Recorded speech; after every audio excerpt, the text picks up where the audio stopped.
Hoje, dia 18 de novembro de 2022, estou fazendo esse vídeo para tirar algumas dúvidas. Muita gente está me mandando mensagem no privado e fazendo o vídeo eu consigo falar com todos. Eu podia fazer um texto, mas o texto ia ficar gigante. Podia fazer um áudio, mas o áudio não aparece o rosto de quem está falando. Dá a impressão que é uma coisa fake, falsa, começa a rodar, ninguém sabe se aquilo é verdadeiro ou não. E fazendo o vídeo está identificado, né? Tá aí a marca digital de quem está falando. Obviamente, tudo que eu vou falar aqui é a minha opinião pessoal e, portanto, deve ser analisado com cuidado por cada um que vai ver ou ouvir esse vídeo. Sendo a minha opinião pessoal, obviamente, não é uma certeza, não é uma coisa definitiva. É a minha visão da situação em que nós estamos e de como sair dessa situação de uma forma vitoriosa. Então, vou falar primeiro uma coisa super básica, tá? Geopolítica. O mundo, na minha opinião, tem duas grandes potências. E ao contrário do que muita gente pensa, não são Estados Unidos e China, ou Estados Unidos e União Soviética, agora a Rússia, enfim, nem os Estados Unidos e Japão, ou Estados Unidos e Alemanha. Na minha opinião, as duas grandes potências do mundo são Estados Unidos e Brasil. Aí você vai falar, poxa, mas o Brasil é a 10ª economia, o 10º PIB do mundo.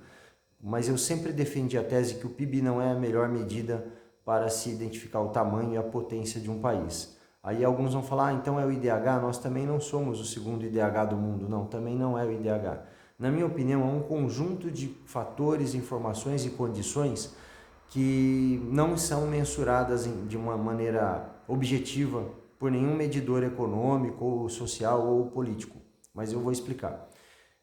Quais são os países democráticos, ainda democráticos, que têm um ordenamento jurídico, um arcabouço filosófico, social e que tem, ao mesmo tempo, uma área extensa, acesso ao oceano, grande área de oceano e bastante fonte hídrica, ou seja, água doce, área cultivável, minerais, vegetais e animais em abundância.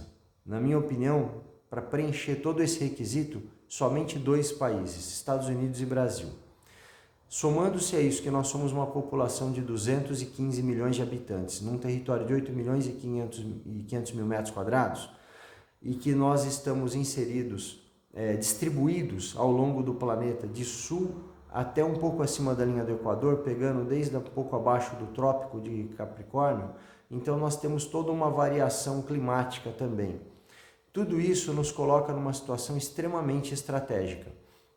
Repito, quantos países vocês conseguem classificar com grande extensão territorial, grande população, portanto, mercado consumidor e mão de obra para a produção, riqueza animal, mineral, vegetal, área de plantio, área cultivável, extensão marítima e fonte hídrica? Se você for analisar, você vai ver que só sobram 2, Estados Unidos e Brasil. Muito bem. Feita essa consideração, o que eu quero dizer com tudo isso? Quer dizer que o país é extremamente importante no jogo geopolítico, é extremamente importante no planeta. O mundo está de olho no Brasil hoje. O Brasil é a área e a população e o território a ser conquistado hoje pelos comunistas e pelos globalistas. Além de tudo isso daí que eu falei, temos que lembrar que o Brasil é a maior população cristã do mundo. Nenhum outro país tem a quantidade de cristãos que tem no Brasil. Ok, vamos avançar agora. Nós temos então 3 poderes: executivo, legislativo e judiciário. Todos sabem, executivo executa, legislativo legisla, o judiciário julga. O judiciário extrapolou todas as regras constitucionais, desrespeitou a legislação vigente, desrespeitou a legislação eleitoral e se avançou sobre os demais 2 poderes. Mas não é só isso. O judiciário, nesse momento, avançou sobre a população comum, sobre eu, sobre você que está vendo esse vídeo, sobre cada um de nós brasileiros comuns, pagadores de impostos e que, portanto, sustentam todo o Estado, executivo, legislativo e judiciário, que, por sinal, custa muito caro para os nossos cofres públicos e que são abastecidos com o nosso dinheiro. Lembrando que todo o dinheiro público ele saiu do seu bolso. Ok? O dinheiro público ele não dá em árvore, ele não sai numa maquininha lá que fabrica, ele sai do seu bolso. O judiciário, portanto, agora, além de atacar o executivo e o legislativo, está atacando a sociedade, está nos tirando os nossos direitos individuais, as nossas liberdades individuais.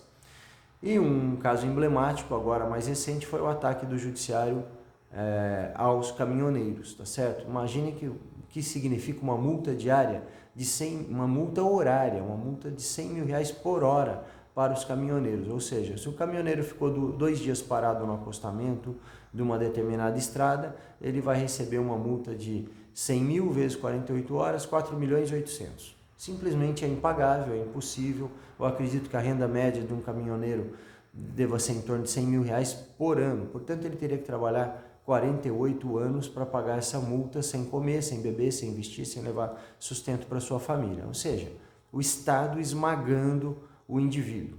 Lembrando que as manifestações pacíficas, elas são previstas, legítimas e estão amparadas pela Constituição e pelo nosso arcabouço jurídico. Portanto, o próprio judiciário, que deveria ser aquele que protegeria o cidadão e que defenderia o cidadão dos abusos, ele está abusando. Não restou outra alternativa aos caminhoneiros que não fosse a paralisação. O que nós temos que entender é que não é um ataque aos caminhoneiros, é um ataque à sociedade, é um ataque às suas liberdades. Do jeito que a coisa está escalando, vai chegar uma hora que você não vai mais poder protestar, especialmente se o Partido das Trevas, representado pelo chefe maior deles, que é o ex-presidiário, subir a rampa do Palácio do Planalto. Imaginem o que vai acontecer quando você tiver um executivo corrupto alinhado a um judiciário que extrapola a legislação, que não respeita a legislação, que avança sobre os direitos individuais. Não vai ter mais limite, nós estaremos efetivamente numa ditadura. E numa ditadura você não vai poder protestar, você não vai poder se manifestar, você não vai poder gravar o seu vídeo, talvez você não possa nem usar o seu celular e a sua rede de comunicação, aí, WhatsApp, Telegram, Instagram, seja lá o que for. Portanto, o momento é agora.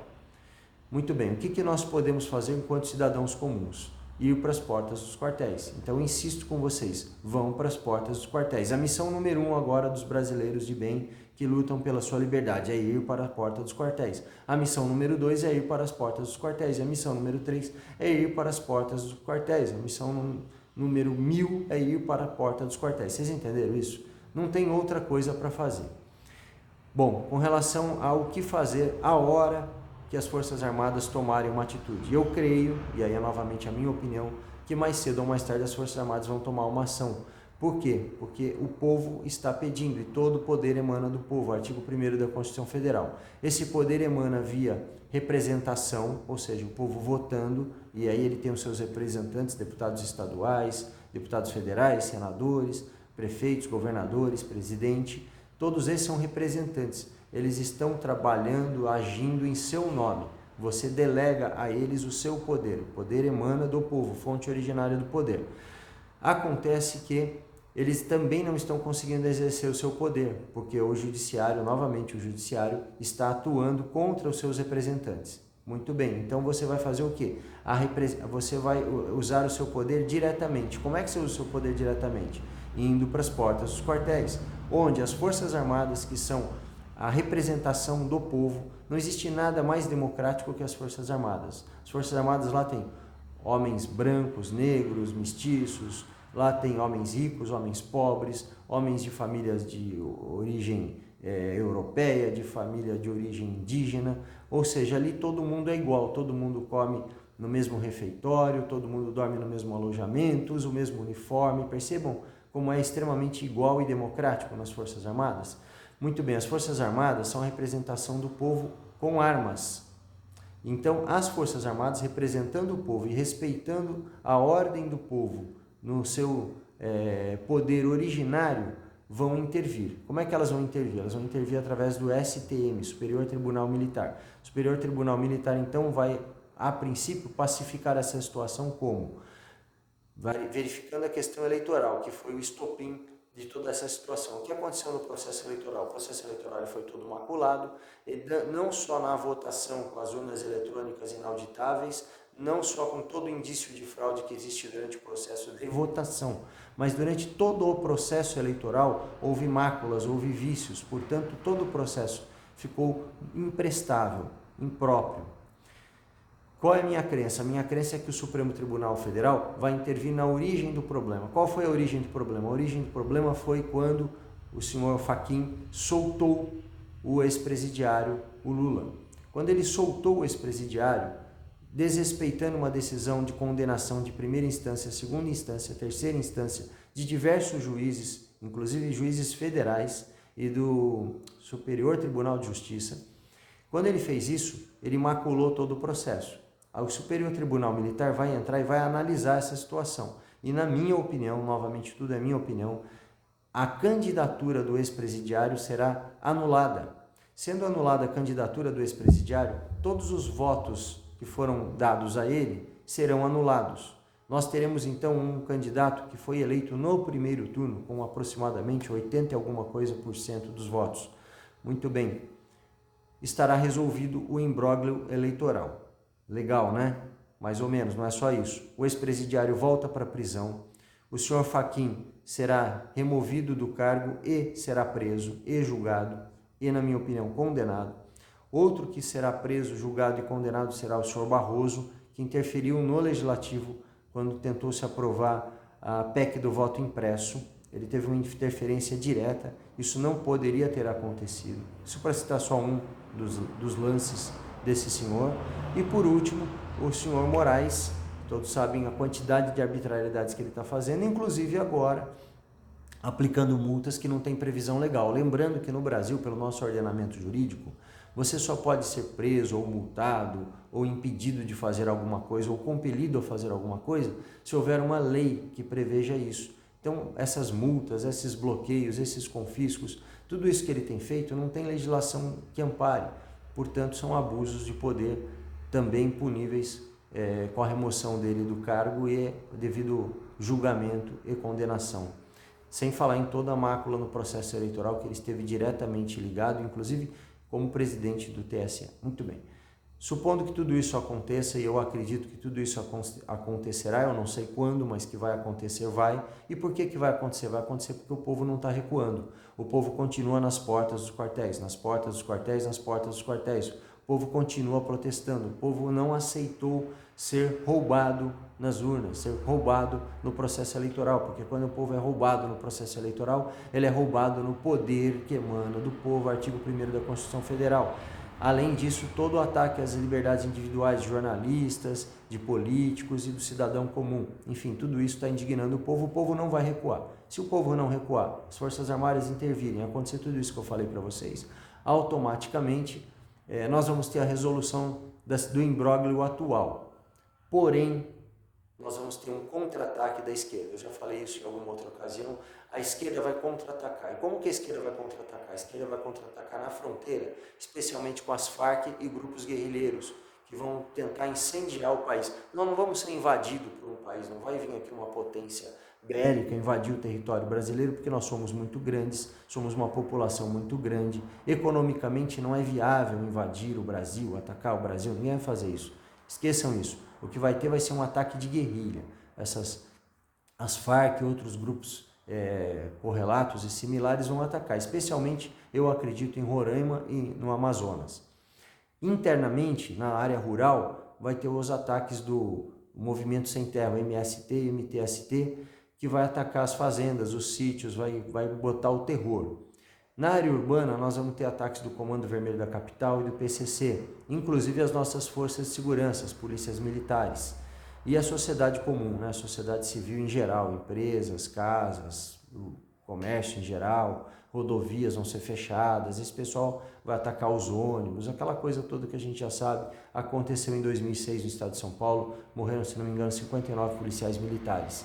Então, veja, vai ter muito ataque, vai ter muito contra-ataque desse pessoal. Resumindo, eles foram nos tirando as liberdades, foram nos atacando, foram surrupiando o nosso poder. Nós vamos agora contra-atacar. Com o nosso contra-ataque, vai gerar uma reação deles, e a reação deles vai ser dura. Então, oriento a vocês, mantenham as suas casas abastecidas com água, com alimentos, mantenham os carros sempre abastecidos, mantenham a situação de alerta nas casas de vocês, as famílias, orientem os seus maridos, mulheres, esposas, filhos, netos, primos, para que todos estejam cientes da guerra, porque nós estamos em guerra e você não vence uma guerra se você não tiver consciência que está em guerra. É o básico isso, parece ridículo falar isso, mas é verdade. A maior parte da nossa população não entendeu que nós estamos em guerra. E se você não entende que está em guerra, você está fadado a perder essa guerra. Então preste atenção, você está em guerra. Goste ou não, você está em guerra, ok? E vai haver uma ação muito dura da esquerda. A esquerda não vai entregar de graça, nunca entregou em lugar nenhum do mundo. Mas essa guerra vale a pena, compensa e precisa ser lutada, e precisa ser lutada agora, enquanto nós ainda temos um presidente, nós ainda temos as Forças Armadas e nós ainda temos a capacidade de nos comunicar e nos mobilizar. Porque a partir de 1º de janeiro, se a quadrilha subir a rampa, nós perderemos o presidente, perderemos as Forças Armadas e muito em breve perderemos a nossa capacidade de nos mobilizar e de nos comunicar. Ou seja, estaremos fadados a uma ditadura e ditadura não tem prazo, ditadura não tem data de validade. Não adianta você pensar, daqui 4 anos tem eleição, a gente, meu amigo, acabou, perdeu. Como diz um ministro da nossa Suprema Corte, perdeu o mané. Você entendeu? Então é agora, a hora é agora. Use todo o seu esforço, todo o seu empenho, toda a sua energia agora, porque depois você não vai ter como usar esse esforço, energia e potência. Veja bem, a Venezuela já está num regime ditatorial, acho que há 23 anos. Não tem perspectiva de sair dessa situação. A China está há quantos anos? A Coreia do Norte está há quantos anos? Cuba está há quantos anos? São décadas. Provavelmente vão fechar século com isso. Não tem volta. Então nós ainda temos que lutar pela nossa liberdade, pela nossa democracia, pelos nossos direitos. E a hora é agora, não deixa para depois. Primeira coisa que você tem que fazer é tomar consciência que nós estamos em guerra. Segunda coisa é entender o jogo geopolítico e a importância do Brasil. Terceira coisa é ir para as portas dos quartéis, ir para as portas dos quartéis, ir para as portas dos quartéis. É a única coisa que você, cidadão desarmado, pode fazer, é ir para as portas dos quartéis. Então, só tem uma coisa para te falar, vá para as portas dos quartéis. E é agora, é hoje, é amanhã, é depois de amanhã, é enquanto você pode, meu amigo, minha amiga, é agora, não tem depois. A partir de 1º de janeiro, esquece. A única coisa que você vai poder decidir vai ser se você vai ficar no Brasil ou se vai fugir do Brasil. Basicamente, essa é a decisão que o povo venezuelano toma a cada dia. E nós sabemos que só para a fronteira brasileira passam 600 pessoas por dia fugidas da Venezuela. Obviamente que eles não estão fugindo da Venezuela porque as coisas lá estão lindas e maravilhosas. Nós não vamos ter para onde fugir também. Tem mais esse detalhe, né? Porque nós vamos fugir para onde? Para a Argentina? Para a Bolívia? Para a Venezuela? Para onde você vai fugir? Vai se jogar no Oceano Atlântico? Então vamos lutar pelo país que nós temos, que tem tudo para ser uma grande potência. É uma das grandes potências do mundo, embora não seja reconhecido assim. E a hora é agora. E aí, para fechar, Olavo de Carvalho. Não parar, não precipitar, não retroceder. Grava isso num caderninho e lê toda hora. Não parar, não precipitar, não retroceder. Não parar, não precipitar, não retroceder. Porta dos quartéis, porta dos quartéis, porta dos quartéis. Acredite, é a única coisa que você e sua família podem fazer. Faça.